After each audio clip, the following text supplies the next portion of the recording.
Bonjour à toutes et à tous, bonjour Thibaut. Salut. Tu es là pour nous parler du podcast Bon Plan et de la saison 3. D'abord, est-ce que tu pourrais nous rappeler qui tu es, te présenter brièvement? Donc moi je m'appelle Thibaut, je suis journaliste spécialisé dans l'environnement et ce qui m'amène à traiter de plein de sujets qui sont toujours en fait, pour résumer, le rapport des êtres humains avec les autres êtres vivants en général. Et du coup j'ai fait 2 saisons ici pour Binge Audio d'un podcast qui s'appelle Bon Plan. Et donc on prépare la saison 3. C'est un podcast en fait qui s'interroge justement sur notre rapport aux autres êtres vivants et avec une porte d'entrée qui est bien particulière, qui est le jardinage. En fait, on a été inspiré par tous les gens qui, notamment en milieu urbain, qui se sont mis à avoir envie de cultiver autour de chez eux, à avoir envie de favoriser le retour d'une forme de dynamique du vivant autour d'eux via le jardinage. D'accord, et d'où t'es venue cette idée, le principe du podcast Bon Plan? Et ben moi au départ je suis jardinier depuis 5-6 ans. Enfin, je suis jardinier, c'est un grand mot. En tout cas, partout où j'ai habité, j'ai essayé de cultiver des plantes. J'ai eu la chance d'avoir accès à des jardins où j'ai pu m'émerveiller de ce qui se passe quand tu apprends à semer des graines, à cohabiter avec d'autres plantes, à tenter de les faire survivre. Quand tu as la joie de récolter des trucs, ça m'a vraiment émerveillé. Et du coup, avec Alexandre Brachet, qui est le producteur de ce programme, qui travaille à Upian, lui aussi est jardinier, lui aussi a eu cette espèce de révélation en jardinant et même en cultivant des poules. Il est allé assez loin en ville. Des poules en ville? Ouais.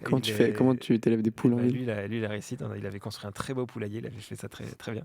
Et on s'est dit qu'on avait envie d'un programme en fait, qui aille à la rencontre de ces gens qui cultivent en ville, de ces jardiniers. Et on n'avait pas envie de faire un programme sur le jardinage à la papa, c'est-à-dire quels produits chimiques utiliser pour avoir le plus gros rendement ou pour tuer tous les êtres vivants dont on ne veut pas. Non, justement. Il y a des programmes comme ça Le jardinage à l'ancienne, les livres de jardinage à l'ancienne, c'est tout ce on parle toujours de peste végétale, de mauvaises herbes, tout le vivant qui nous intéresse pas, on apprend à le rejeter en fait. Et nous justement, on voulait donner la parole à cette nouvelle vague de jardiniers qui sont peut-être pas les plus productifs souvent, encore que, mais en tout cas qui arrivent à apporter une diversité du vivant autour d'eux qui est incroyable dans des espaces urbains qui au départ sont pas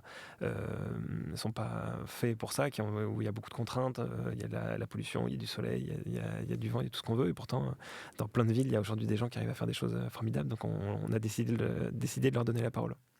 C'est génial. Et donc on est là pour parler de cette saison 3 de Bon Plan. On a vu par le passé que tu as fait quelques émissions avec Programme B, notre podcast quotidien, avec Ce que nous coûte la viande, qui parlait de l'importance de la production de la viande dans le monde.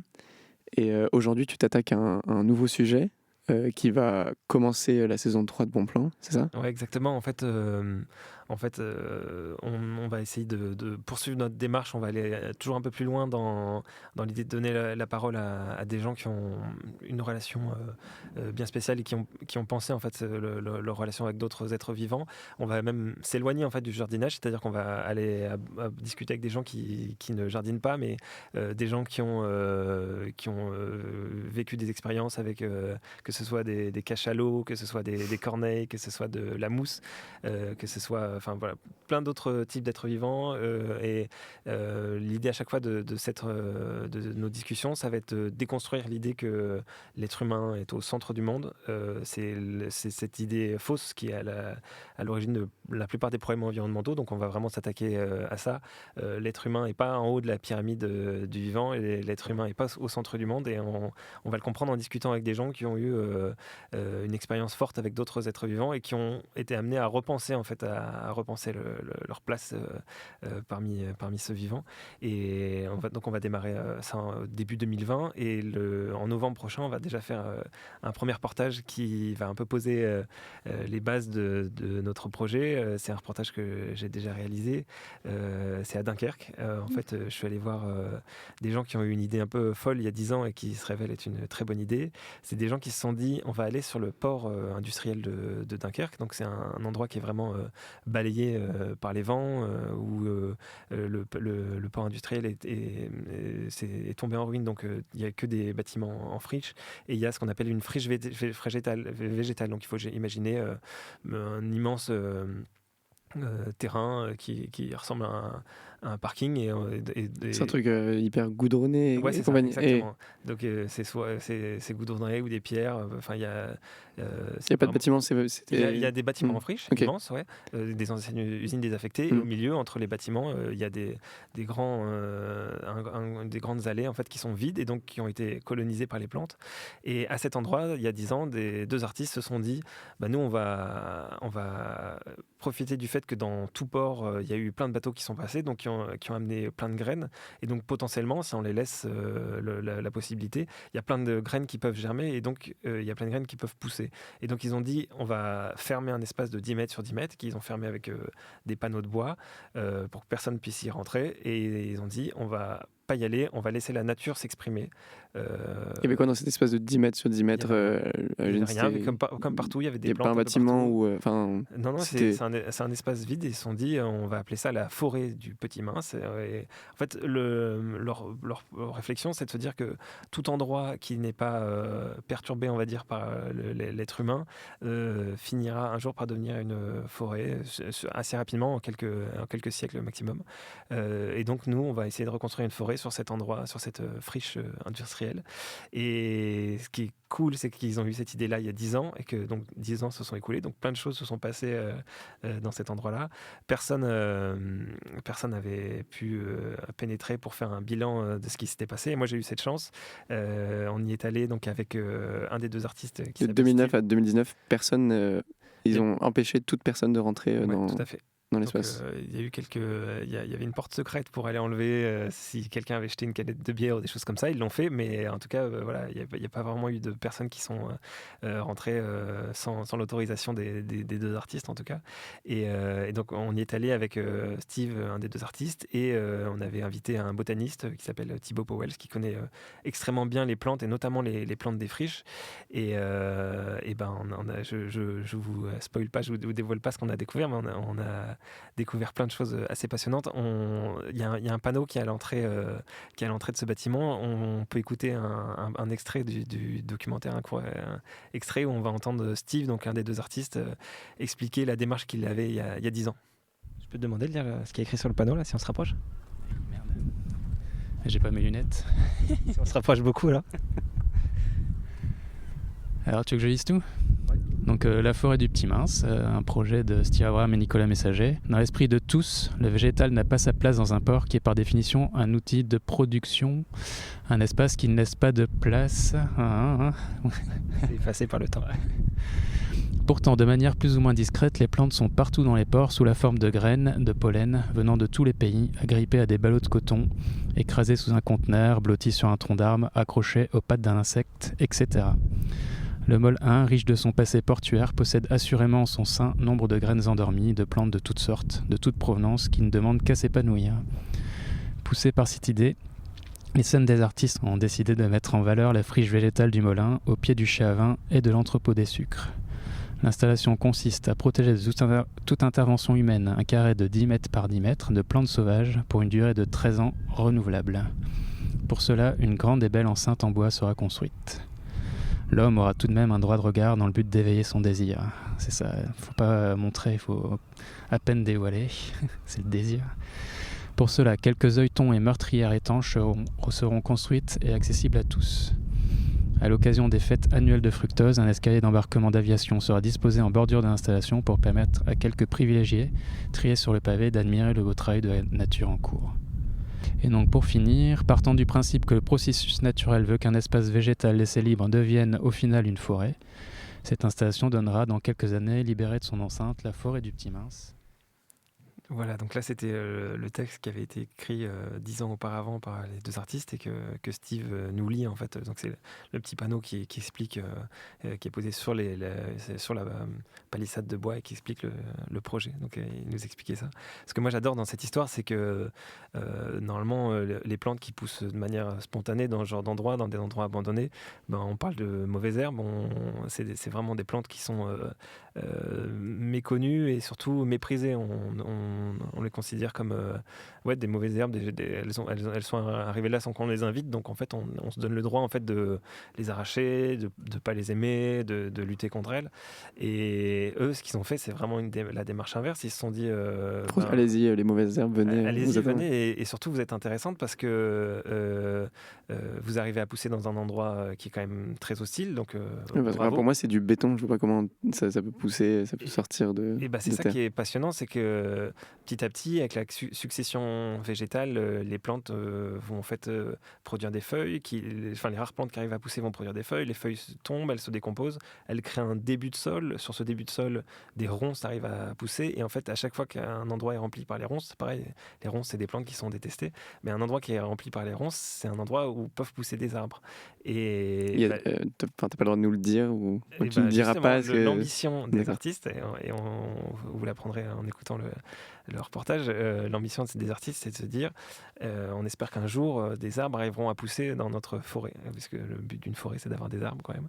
Donc je vous révèle pas ce qui s'est passé, mais en tout cas au niveau de la démarche intellectuelle, déjà c'est vraiment un gros pas de côté de se dire déjà on accepte qu'elles soient là, mais en plus on les encourage et on trouve qu'elles ont de l'intérêt, ces plantes. Je trouve ça assez intéressant. On peut écouter un deuxième extrait, justement plutôt à la fin du reportage où il y a un premier bilan qui est fait. Mais c'est beau de voir qu'il peut y rester des choses vivantes et fertiles dans des ruines, quoi, là où il y a eu un passé économique qui est tombé. Ouais, c'est la base. C'est à partir des ruines que la nature reconstruit. Et à partir des ruines, on peut reconstruire. Voilà. Et la nature reconstruit à partir de là et réenclenche un cycle, quoi. C'est toujours c'est ces éléments-là. Et au final, même quand on prend une forêt, la forêt, à un moment donné, on a des arbres qui tombent, qui créent des ouvertures, qui créent des clairières, qui créent des nouveaux micro-milieux sur lesquels des arbres vont repousser, etc. On a ces dynamiques-là et c'est tout le temps par des disparitions comme ça qu'on a des nouveaux cycles qui embrayent, quoi. C'est des dynamiques naturelles qu'on peut retrouver et qu'on retrouve de toute façon. Le vivant est toujours plus fort, quoi. Mais c'est ça qui est génial, quoi. C'est que on peut penser que même si un jour l'homme est exterminé pour quelque raison que ce soit, il y aura quand même toujours des choses qui pousseront, quoi. Donc là, on entendait d'abord Thibaut Powell, qui est le botaniste spécialiste des plantes sauvages, notamment dans les friches, et ensuite Steve, donc un des deux artistes qui a pensé le projet.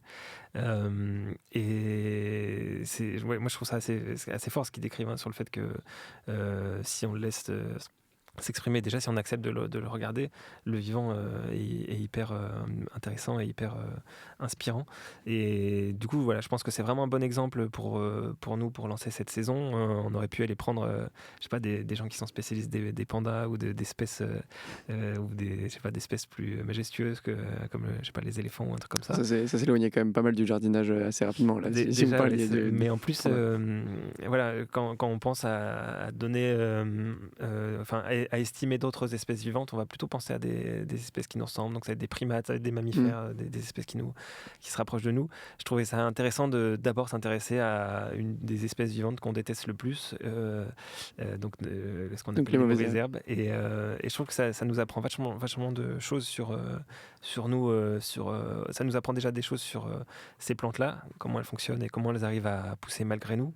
Elles arrivent à pousser dans les ruines du capitalisme, parce que là on est dans un espace en friche, mais elles nous apprennent aussi des choses sur nous, sur la façon dont on les regarde et la façon dont la plupart d'entre nous ne les supportent même pas, alors qu'elles n'ont rien fait de mal, quoi. Elles sont à leur place autant que nous. Et sur le panneau, il disait que ce serait pour une durée de 13 ans. Finalement, ça a été 10 ans. Ça a été raccourci, c'est ça? Non, c'est juste là, Juste on ils t'ont a décidé laissé. de faire un Ok. premier point maintenant, mais ouais, ils espèrent que ça soit 13 ans renouvelable. Mais ça, c'est intéressant. Au départ, c'était l'endroit entier était en friche, donc ils ont mis ça à un endroit au hasard et personne les a embêtés. Mais très vite, en fait, cet endroit en friche, et ben, des personnes ont voulu, ça sera expliqué dans le reportage, mais des personnes ont voulu en faire quelque chose. Et on a dit aux artistes, bon, bah, bougez là votre forêt, mettez-la ailleurs. Et en fait, cet endroit est devenu une zone qu'il fallait défendre.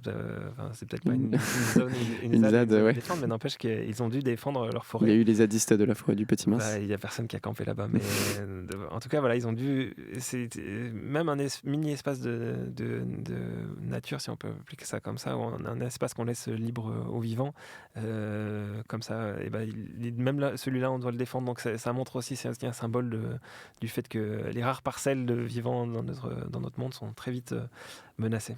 Et donc, ça devrait. Enfin, ils veulent le renouveler le plus longtemps possible. Enfin, il n'y a pas de finalité sur le court terme, là, pour le moment. Ils veulent juste voir le plus longtemps possible. La finalité, c'est la forêt. Oui, non, mais c'est une finalité. Ouais. Mais ce que je veux dire, pour nous autres, pour le public ou autre, Non, mais oui, ce qu'on peut s'attendre d'une œuvre d'art. Plus sérieusement, ils espèrent pouvoir le préserver le plus longtemps possible, mais c'est sûr que ça peut être menacé à tout moment, quoi. D'accord. Parce qu'il y a bien plus rentable à faire avec une parcelle de l'espace public que laisser pousser des plantes, quoi. C'est pas en danger pour le moment, là? Si, il y a eu, toujours. Il y a eu des projets autour qui l'ont un peu mis en danger, mais ça a été bien défendu, on va dire. D'accord. Par la municipalité, c'est la municipalité de Dunkerque, c'était... Ouais, en gros, c'est une zone portuaire, donc il y a entre la ville de Dunkerque et les dirigeants du port, il y a les armateurs, projets, quoi. J'imagine. Donc ça commencerait en novembre, si je peux y arriver, ce serait sur les flux à la fois Programme B et Bon Plan. Tout à fait. Et en janvier, là on part définitivement pour la saison 3 de Bon Plan. Est-ce que tu as déjà des idées dont tu pourrais nous parler ? Oui, en fait, on va essayer d'aller rencontrer ça va être des interviews en studio. À chaque fois, moi, je serai avec une personne. On a une liste longue comme le bras de personnes qu'on a envie d'interviewer. Pour l'instant, on n'a pas encore... pas de nom à dévoiler. Non, on n'a pas encore commencé, mais on va essayer à chaque fois de prendre des personnes qui ont vécu une expérience forte, en fait, avec une autre espèce vivante. Je citais les cachalots parce que ça sera sûrement le cas. Un spécialiste des cachalots, un plongeur. C'est une personne qu'on aimerait bien interviewer. On est en train d'en discuter, qui est un connaisseur des cachalots et qui a fait la démarche de côtoyer les cachalots sans les toucher, sans s'approcher d'eux pour les étudier de loin. Et il a toujours dans sa démarche d'observation estimé que c'était des animaux qui pouvaient le surprendre et donc qui avaient des capacités plus grandes que celles qu'on veut bien accorder aux autres êtres vivants d'habitude. Et ça allait assez loin parce qu'un jour le cachalot s'est mis à lui parler d'une façon assez différente en émettant des sons qui normalement émet qu'entre cachalots. Okay. Mais il plongeait quand même, enfin quand tu dis qu'il ne l'approchait pas, le cachalot pouvait quand même... Il plongeait quand même, mais par exemple sans jamais les toucher. Oui, ok, mais il y avait quand même pas une interaction, mais oui, quand il même, était pas loin. Et un jour, okay. Un des cachalots s'est mis à danser autour de lui. C'est François Serrano, il explique ça dans un livre qui s'appelle Le Retour de Moby Dick. Et le cachalot s'est mis à... Donc il faut imaginer un cachalot, c'est quand même immense, beaucoup plus grand qu'un être humain. S'est mis à danser en fait autour de lui et il a reçu ça comme une invitation à danser où lui dit que le cachalot a décidé de l'apprivoiser lui. Et je trouve ça magnifique dans ce livre-là de voir à quel point il laissait dans la relation qu'il a avec cet animal, il laissait il accordait une place énorme à l'autre, donc au cachalot, et il se disait pas je suis l'être humain, donc c'est moi qui vais initier la rencontre, c'est moi qui vais choisir comment on interagit. Il a laissé l'animal le faire d'abord, l'autre animal. Et c'est ce genre de personnes qu'on veut interviewer parce que non seulement ça crée des choses vraiment magnifiques à entendre, c'est vraiment des rencontres qui sont super inspirantes et belles à entendre, mais en plus ça nous recentre nous en tant qu'êtres humains on est un animal parmi d'autres, on est un grand singe parmi plein de grands singes, et certes on a colonisé toute la planète, et la plupart des êtres vivants sur cette planète sont soit des êtres humains, soit les animaux qu'on mange, mais n'empêche qu'il y a plein d'autres possibilités. J'ai jamais mangé de cachalot. Ouais, bon. Non, mais je parle, Oui. je parle des animaux qu'on mange, Oui. qu'on élève pour les manger. Mais il y a plein d'autres formes de vie dans ce monde, et si on accepte l'idée qu'elles n'ont pas plus ou moins de valeur que nous, et qu'elles ont surtout autant de légitimité que nous à être là, et ben ça va d'abord nous émerveiller, ce qui est quand même plutôt agréable, mais en plus ça peut nous aider à commencer à lutter contre pas mal de problèmes écologiques, et il y a du boulot à ce niveau-là, donc c'est important. Donc là, Bon Plan, c'était saison 1 et 2 quand même, vraiment un podcast orienté jardinage, et ça parlait déjà de notre relation avec le vivant, mais là c'est vraiment, comme tu disais au début, nous montrer que l'homme n'est pas au milieu du vivant, et c'est une forme de leçon d'humilité, et j'ai l'impression que on commence à partir sur un podcast un peu écolo. Ouais, ça a toujours été un podcast très écologiste, hein. On est là aussi, on a conscience des enjeux de l'époque quand on parle des autres êtres vivants, et qu'on sait que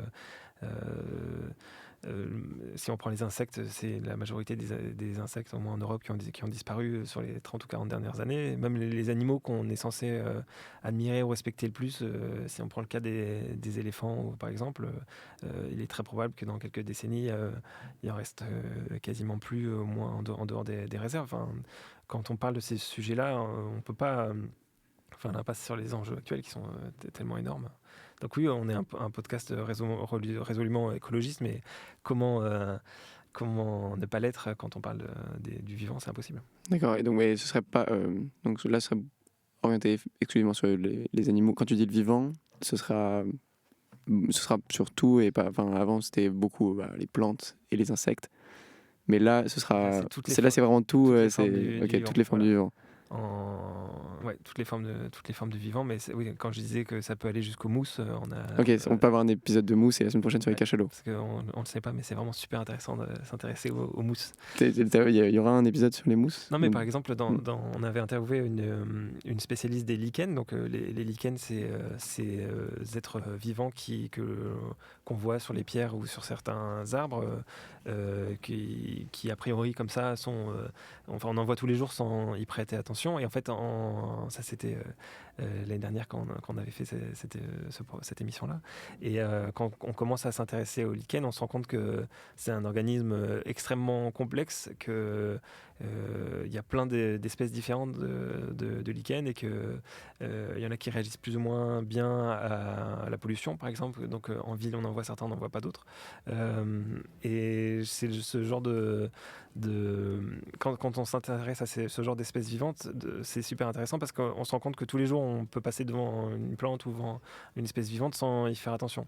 Par contre, une fois qu'on lui a accordé de la place dans notre tête, quand on a appris son nom, quand on s'est intéressé à elle, on a lié un lien qui est peut-être de l'ordre de l'affectif, je sais pas, mais en tout cas on passera plus jamais devant sans y faire attention, on sera plus jamais indifférent, quoi. Donc toi, ça change notre regard, quoi. Donc toi maintenant, quand tu te balades en ville, au vu de toutes les recherches que tu as pu faire, tu as vraiment j'imagine une vision bien différente. Quand je me balade sur un trottoir, je suis super content de voir les plantes qu'il y a sur les trottoirs. Donc je me dis pas, dis donc c'est sale, il y a plein de mauvaises herbes. Je me dis, c'est cool, il y a la vergerette du Canada ici. C'est vrai. Une belle plante. Et pour s'en rendre compte, il y a 2 villes où il y a eu des personnes qui ont eu une bonne idée. Elles ont écrit à la craie, partout où elles voyaient des plantes sur les trottoirs, elles ont écrit à la craie les noms des plantes. Et en plus, c'est toujours des beaux noms. Ça va être la ruine de Rome, ça va être... Pour des mauvaises herbes. C'est pas des mauvaises herbes, ça n'existe pas. Là, c'est quoi une mauvaise herbe? Ça n'existe pas. En fait, c'est juste des plantes qui arrivent à pousser. Ce qu'on appellerait communément mauvaises herbes. C'est des plantes spontanées. Donc, c'est des plantes qui arrivent à pousser sur un trottoir, et c'est un bel exploit, quoi, parce qu'il y a un demi-gramme de terre, et elles arrivent à produire leurs racines et à pousser. Et bien, les personnes qui ont eu la bonne idée d'écrire ça à la craie sur les trottoirs, elles ont ouvert les yeux aux autres, en fait. Et les autres il y a ces photos-là ont été vachement partagées, parce que maintenant, quand tu passes dans les personnes qui ont vu ça à Toulouse et à Nantes, quand elles passent sur leur trottoir, elles disent tiens, je la reconnais, c'est génial, elle fait ci, à telle saison elle se comporte de telle façon, etc. Elles se disent plus tiens, encore une mauvaise herbe, quoi. Ça, c'est quand même beau d'avoir changé la façon dont tu regardes des plantes que tu voyais tous les jours, quoi. Donc à notre échelle, on va essayer de faire ça avec les personnes qu'on rencontre. On va essayer de produire le même effet que cette histoire d'écriture à la craie sur les trottoirs. On va essayer de produire le même effet, c'est-à-dire waouh, c'est beau, et non, j'ai plus jamais envie que quelqu'un l'arrache, ou j'ai plus envie qu'on fasse autant de mal aux vivants autour de nous, quoi. J'espère que ça arrivera avec cette saison 3 de Bon Plan. J'ai pas vu s'il y avait des questions sur le chat, juste pour la dernière minute. J'ai vu qu'il y avait une blague sur la culture du cannabis, et on n'a pas abordé ce sujet, mais pourquoi pas. Pourquoi pas dans la saison 3 C'est une espèce vivante comme les autres. Comme les autres, j'imagine. On va conclure ici cette interview sur la saison 3 de Bon Plan, et je crois que tu as un dernier message à nous faire passer. Ouais, c'est un message publicitaire et de remerciement pour une entreprise qui s'appelle Le Petit Ballon, qui avait déjà sponsorisé Bon Plan l'année dernière. Là, ils reviennent pour soutenir ce binge on air, donc Le Petit Ballon, merci à eux. C'est un caviste en ligne ou en boutique à Paris qui essaie de dépoussiérer le monde du vin. Tous leurs vins sont dénichés par un cador de la sommellerie, et vous pouvez les choisir selon vos goûts plutôt que selon leur prix ou selon l'étiquette, ce qui est plutôt cool. En ce moment, ils font une foire au vin. Vous pouvez jeter un coup d'œil sur le site lepetitballon.com, et il y a un code promo BINGE, B-I-N-G-E. Vous aurez donc 5 € offerts sur tous les vins du site. Merci à eux de sponsoriser ce podcast. Je vous rappelle que l'abus d'alcool est dangereux pour la santé et qu'il faut le consommer avec modération.